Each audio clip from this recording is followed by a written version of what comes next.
Time manage ചെയ്യാൻ നമ്മൾ പഠിക്കണം. ഈ ടൈം മാനേജ്മെന്റ് അപ്പോൾ കുറച്ചൊക്കെ എഴുതി ശരിയാവുമായിരിക്കും അല്ലേ? അതെ അതെ, നമ്മൾ പ്രാക്ടീസ് ചെയ്ത് കഴിയുമ്പോൾ നമുക്ക് ടൈം മാനേജ് ആദ്യം കുറച്ച് ബുദ്ധിമുട്ടാണ്, എല്ലാവർക്കും അങ്ങനെ തന്നെയാണ്.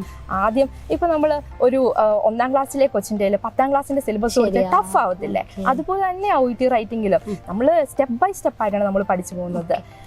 സോ റൈറ്റിംഗിൽ 45 മിനിറ്റ്സ്, അത് ഡിവൈഡ് ചെയ്യാൻ അറിയാമോ?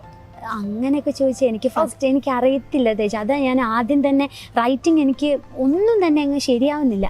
അതെ, അത് ഞാൻ പറഞ്ഞുതരാം. 5 മിനിറ്റ് നമുക്ക് ക്വസ്റ്റ്യൻ പേപ്പർ റീഡ് ചെയ്യാൻ വേണ്ടി മാത്രമുള്ള ടൈമാണ്. നമുക്ക് 45 മിനിറ്റ്. അതെ, 45 5 മിനിറ്റ് നമുക്ക് ക്വസ്റ്റ്യൻ പേപ്പർ റീഡ് ചെയ്യാനുള്ളതാണ്. നമുക്ക് ഈവൻ ഒരു പെൻസിൽ പോലും ആ ടൈമിൽ എടുക്കാൻ പറ്റത്തില്ല, നോട്ട്സ് ഒന്നും പ്രിപ്പയർ ചെയ്യാൻ പറ്റത്തില്ല. 5 മിനിറ്റ് അങ്ങനെയാണ്. ക്വസ്റ്റ്യൻസ് ഫുള്ള് വായിക്കുക, ആദ്യം റൈറ്റിംഗ് ടാസ്ക് വായിക്കുക, പിന്നെ അതിന്റെ തൊട്ട് മേലുള്ള ഡിസ്ചാർജ് പ്ലാൻ വായിക്കുക, അത് ഞാൻ ആദ്യം തൊട്ട് വായിക്കുക. പിന്നെ വരുന്നത് ഒരു 5 മിനിറ്റ് പ്ലാനിങ് ടൈമാണ്.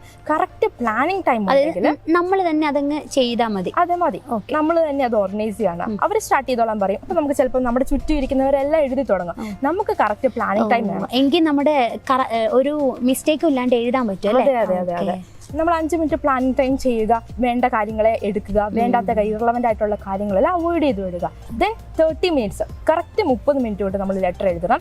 Last 5 minutes proof reading. Proof reading എന്ന് പറയുന്നത് അതിന്റെ പ്രത്യേകത, നമ്മുടെ ഒരു 60% മാർക്കും ആ പ്രൂഫ് റീഡിംഗിലാണ് ഇരിക്കുന്നത്.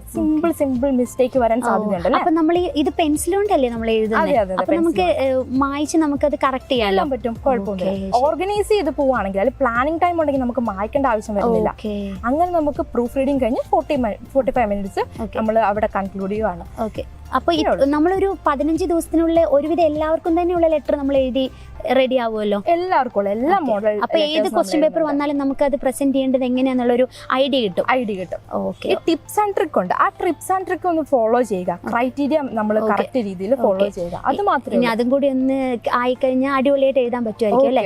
ഞാൻ പറഞ്ഞുതരാം. ഓക്കെ ദിനേശ്.